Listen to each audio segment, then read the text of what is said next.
નમસ્તે વિદ્યાર્થી મિત્રો, હું નિલેશ ત્રિવેદી આપ સૌનું ઇઝી એજ્યુકેશનની આ ચેનલમાં હાર્દિક સ્વાગત કરું છું. મિત્રો, આપણે લાસ્ટ એપિસોડની અંદર વિષય ગણિત એમાં ચેપ્ટર નંબર 14 હેરોનનું સૂત્ર એના વિશે અભ્યાસ કરતા હતા. એમાં 14.1, 14.2 અને સ્વાધ્યાય 14 કે જેના આપણે લગભગ 8 દાખલા પૂરા કર્યા છે. આજે બાકીના જે દાખલાઓ છે 9, 10, 11 અને ત્યારબાદ MCQ તરફ આપણે આગળ વધીશું. બરાબર. હેરોનનું સૂત્ર એ આપણે જાણીએ છીએ મિત્રો કે ત્રિકોણની 3 બાજુઓ આપેલી હોય તો એના ઉપરથી ગણિતશાસ્ત્રી હેરોને આપણે સૂત્ર આપેલું છે કે જેમાં અર્ધ પરિમિતિ એસનો આપણે ઉપયોગ કરીએ છીએ. બરાબર છે કે જેનું સૂત્ર છે કે ત્રિકોણનું ક્ષેત્રફળ બરાબર વર્ગમૂળમાં એસ, પછી બ્રેકેટમાં એસ માઇનસ એ, બીજા બ્રેકેટમાં એસ માઇનસ બી, ત્રીજા બ્રેકેટમાં એસ માઇનસ સી, કે જ્યાં એ બી સી એ ત્રિકોણની 3 બાજુઓ છે. ઓકે, તો એ સૂત્રનો આધાર લઈ અને આપણે જે બાકીના દાખલા છે 3 એ આપણે પૂરા કરીએ. એમાં સ્વાધ્યાય 14ની અંદર દાખલા નંબર 9. અહીંયા તમને એવું કહેવામાં આવ્યું છે મિત્રો કે જો ચોરસની બાજુની લંબાઈ 5 મીટર હોય, ચોરસની બાજુની લંબાઈ છે 5 મીટર, તેને સમભુજ ચતુષ્કોણમાં એવી રીતે રૂપાંતર કરવાનું છે જેથી તેના મહત્તમ વિકર્ણ લંબાઈ થાય 8 સેન્ટીમીટર. મીન્સ કે ચોરસને તમારે સમભુજ ચતુષ્કોણમાં રૂપાંતર કરવાનો, એટલે ફિગર દોરવાનો આપણે સમભુજ ચતુષ્કોણની જ. ઓકે,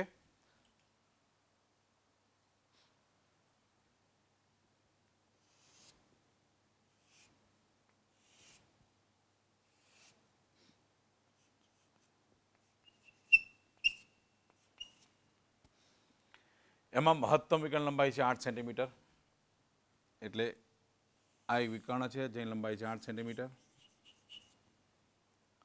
તો બીજા વિકર્ણ લંબાઈ પણ શોધવાની છે અને બાજુની લંબાઈ છે 5 સેમી, એટલે આ છે 5 સેમી, આ પણ 5 સેમી. ઓકે, તો બીજો વિકર્ણ શોધો અને સમભુજ ચતુષ્કોણનું ક્ષેત્રફળ શોધો. ઓકે મિત્રો, તમે ધ્યાનથી જોશો તો કે સમભુજ ચતુષ્કોણની અંદર તમે જોઈ રહ્યા છો અત્યારે કે આ જે ત્રિકોણ છે BCD, એનું જો ક્ષેત્રફળ મળી જાય તો એને ગુણ્યા 2 કરી દઈએ તો સમભુજ ચતુષ્કોણનું ક્ષેત્રફળ મળી જાય. બરાબર, તમે જોઈ રહ્યા છો કે આ જે ત્રિકોણ છે BCD એનું ક્ષેત્રફળ શોધી નાખીએ. ઓકે, ત્રિકોણ BCD માટે બીનું માપ 5 કહેવાય, સીનું માપ 8 કહેવાય અને ડી એટલે કે અહીંયા આપણે એ લખીશું. બરાબર, એ બરાબર 5 કહેવાય. એટલે એમાંથી અર્ધ પરિમિતિ શોધશું, હેરોનું સૂત્ર લગાવશું, એમાંથી ક્ષેત્રફળ મળશે. આ ત્રિકોણનું જે ક્ષેત્રફળ મળે એને 2 વડે ગુણીશું એટલે મને મળશે આખાય ચતુષ્કોણનું ક્ષેત્રફળ. અને સમભુજ ચતુષ્કોણનું ક્ષેત્રફળનું સૂત્ર એટલે કે જવાબ ખબર હોય તો સૂત્ર આપણને ખબર છે કે સમભુજ ચતુષ્કોણનું ક્ષેત્રફળ બરાબર 1/2 ગુણ્યા એક વિકર્ણ ગુણ્યા બીજો વિકર્ણ. સમભુજ એટલે સમબાજુ, સમભુજ ચતુષ્કોણનું ક્ષેત્રફળ બરાબર 1/2 ગુણ્યા એક વિકર્ણ ગુણ્યા બીજો વિકર્ણ. મીન્સ કે અહીંયા એક વિકર્ણ હાજર છે, ક્ષેત્રફળ મળી ગયું છે એટલે બીજો વિકર્ણ આપણને મળી જશે. બરાબર, આ આખી મેથડ. ઓકે, શરૂઆત કરીએ આપણે. ત્રિકોણ BCDમાં A બરાબર 5, B બરાબર 5 અને C બરાબર 8, એટલે આપણને મળી જાય S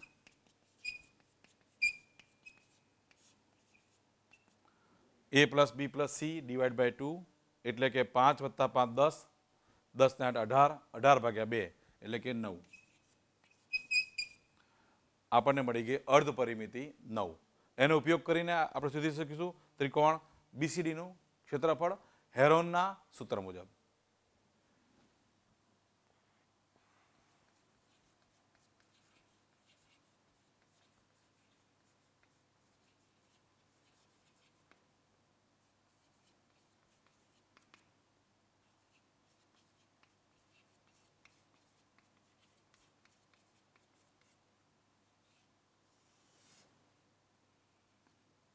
S તરીકે 9 મળેલા છે,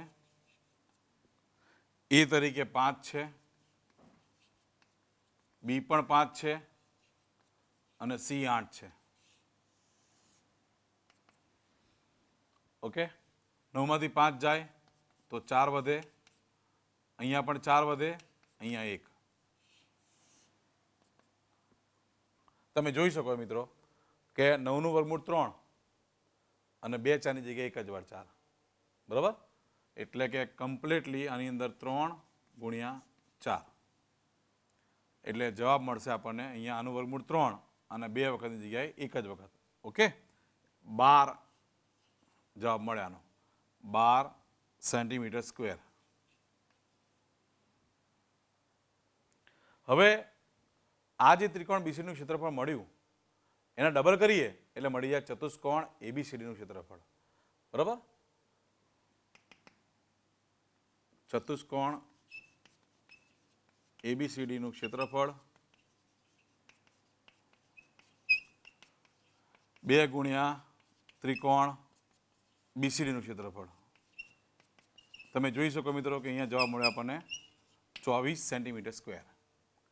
ઓકે, સૌથી પહેલાં આપણે આની અંદર જે A5 હતા, B5 હતા અને C8 હતા એ ત્રણેયનો ઉપયોગ કર્યો, એટલે કે પહેલાં અર્ધ પરિમિતિ શોધી તો જવાબ મળ્યો 9, ત્યારબાદ 9 - 5, 9 - 5, 9 - 8, અહીંયા મળ્યા 4, અહીંયા 4 અને અહીંયા 1, એ બધાનું વર્ગમૂળ કાઢ્યું, આનું વર્ગમૂળ 3, આ 2 વખત છે 1 વખત, એટલે જવાબ મળ્યો આપણને 12 સેન્ટીમીટર સ્ક્વેર જવાબ મળ્યો.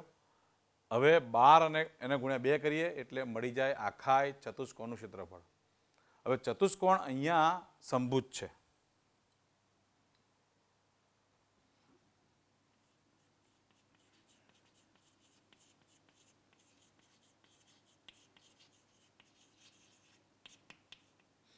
એનો મતલબ કે સમભુજ ચતુષ્કોણ એબીસીનું ક્ષેત્રફળ બરાબર 1/2 ગુણ્યા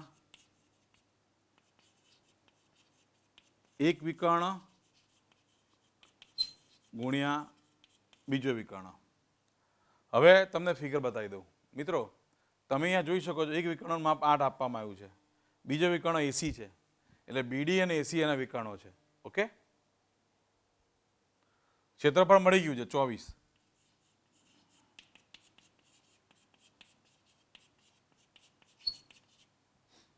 તમે જોઈ શકો 2 આમ સામે જાય એટલે 24 ગુણ્યા 2. બીડીનું માપ છે, બીડીનું માપ આપણને આપવામાં આવ્યું છે અંદર, વિકર્ણ 1 વિકર્ણનું માપ છે 8, બીજો વિકર્ણ શોધવાનો છે. એસી બરાબર 24 ગુણ્યા 2 છેદમાં 8, એસી બરાબર તમને મળી જશે 6 સેન્ટીમીટર. આ જવાબ મળી ગયો બીજો વિકર્ણ, બરાબર છે?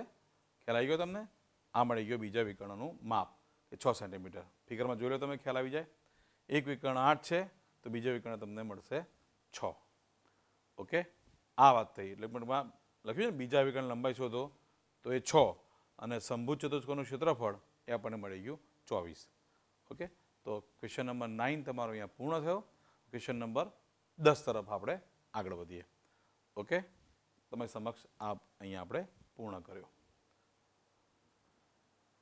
ક્વેશ્ચન નંબર 10, જો સમભુજ ચતુષ્કોણનું ક્ષેત્રફળ 100 સેન્ટીમીટર સ્ક્વેર હોય, તેના એક વિકર્ણ લંબાઈ 8 હોય તો બીજાની સીધું સૂત્ર વાપરવાનું મિત્રો, ડાયરેક્ટ સૂત્ર કે સમભુજ ચતુષ્કોણનું ક્ષેત્રફળ બરાબર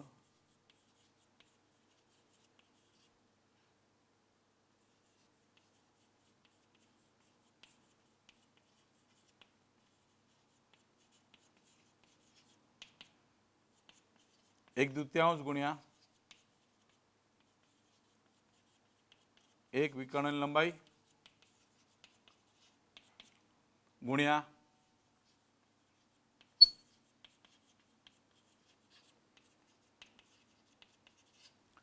બીજા વિકર્ણની લંબાઈ. સમભુજ ચતુષ્કોણનું ક્ષેત્રફળ આપણને અહીંયા આપવામાં આવ્યું છે અને એ છે 100. અહીંયા મૂકી દઈશું 100. એક વિકર્ણ લંબાઈ આપવામાં આવી છે અહીંયા 8 સેન્ટીમીટર, અહીંયા મૂકીશું આપણે 8, એટલે કે બીજા વિકર્ણ લંબાઈ આપણે પ્રાપ્ત થઈ જશે.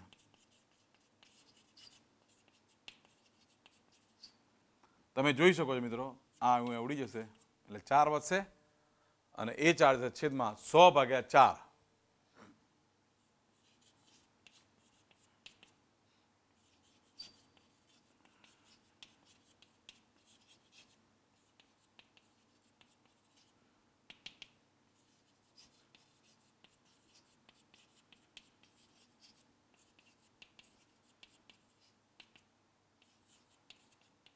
25 સેન્ટીમીટર.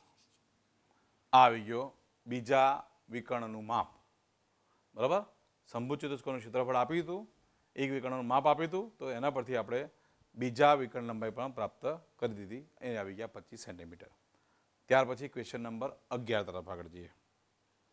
ક્વેશ્ચન નંબર 11 કે જેમાં કહેવામાં આવ્યું છે કે સમલંબ ચતુષ્કોણની સમાંતર બાજુની લંબાઈ છે 8 અને 16.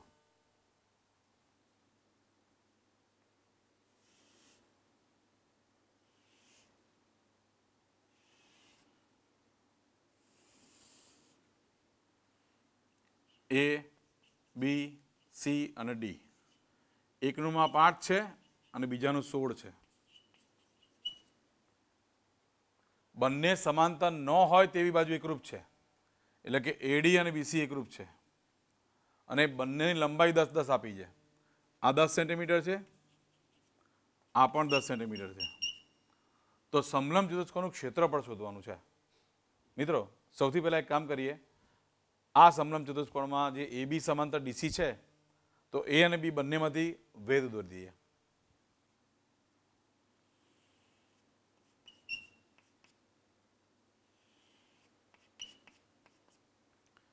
તમે વેધ દોરો ને એટલે એ એમ એન બી એ લંબચોરસ બને.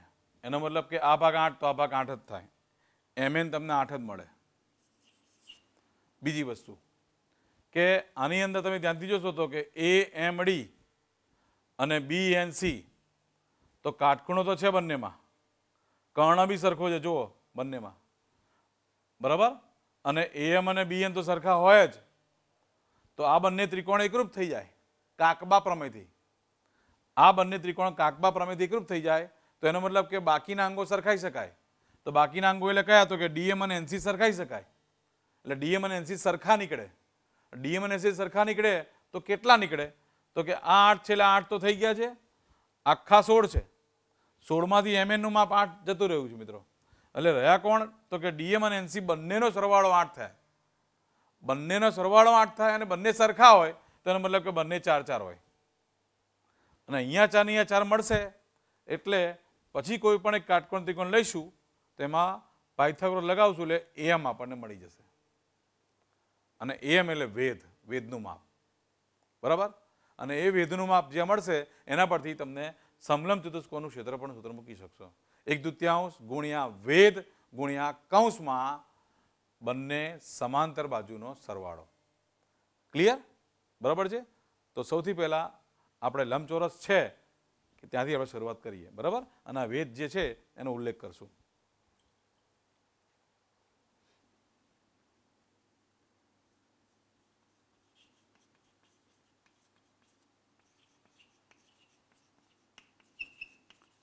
ચતુષ્કોણ એબીસીડી સમલંબ છે. એમ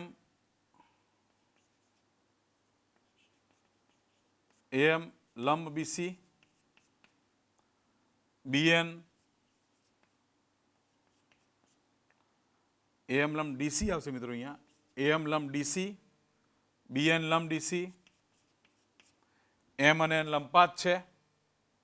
બરાબર, આ લંબ દોરવાથી ચતુષ્કોણ એ એમ એન બી લંબચોરસ થશે. એનો મતલબ કે એમ અને બીએન સરખા થશે અને એ બી અને એમએન સરખા થશે કે જેનું માપ છે 8. હવે ત્રિકોણ એ એમડી અને ત્રિકોણ બીએનસી.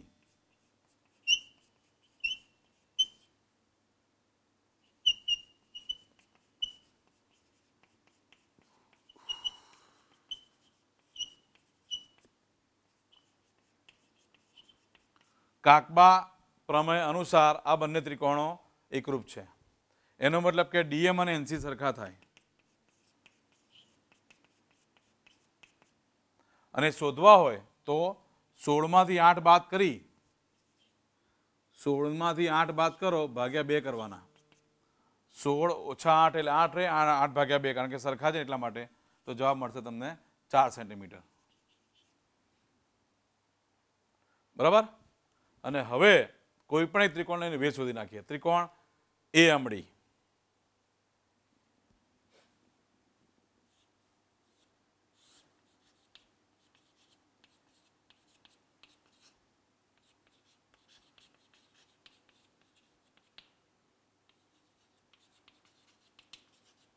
માપ ખૂણો એમ બરાબર 90 માટે પાયથાગોરસના પ્રમેય અનુસાર એડી સ્ક્વેર બરાબર એમ સ્ક્વેર વત્તા ડીએમ સ્ક્વેર. એમાંથી જરૂર પડશે આપણે એમ સ્ક્વેરની, તો એડી સ્ક્વેરમાંથી ડીએમ સ્ક્વેર બાદ કરવો પડશે. 10 નો વર્ગ ઓછા 4 નો વર્ગ, 100 ઓછા 16 આપણને મળશે 84. 21 ચોક 84 થાય મિત્રો. 21 ગુણ્યા 4 એનું વર્ગમૂળ એટલે 2√21 આવે. આ મળી ગયા વેધ. અને હવે વેધ મળી ગયો એટલે બધું મળી જાય. આખા ચતુષ્કોણનું ક્ષેત્રફળ. ચતુષ્કોણ એબીસીડી સમલંબ છે.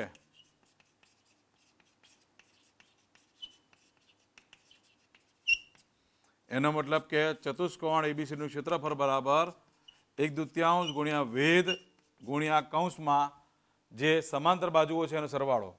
સમાંતર બાજુઓ છે એબી અને સીડી.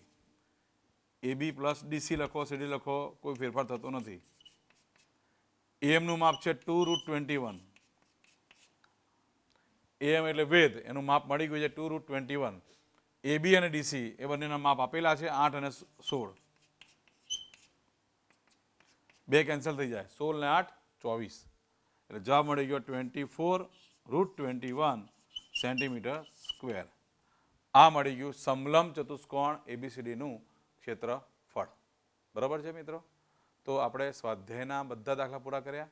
હવે આપણે જોઈશું આ જે ચેપ્ટર છે એના અનુસંધાનમાં એમસીક્યુઝ, મલ્ટિપલ ચોઇસ ક્વેશ્ચન્સ. શરૂ કરીએ ત્યારે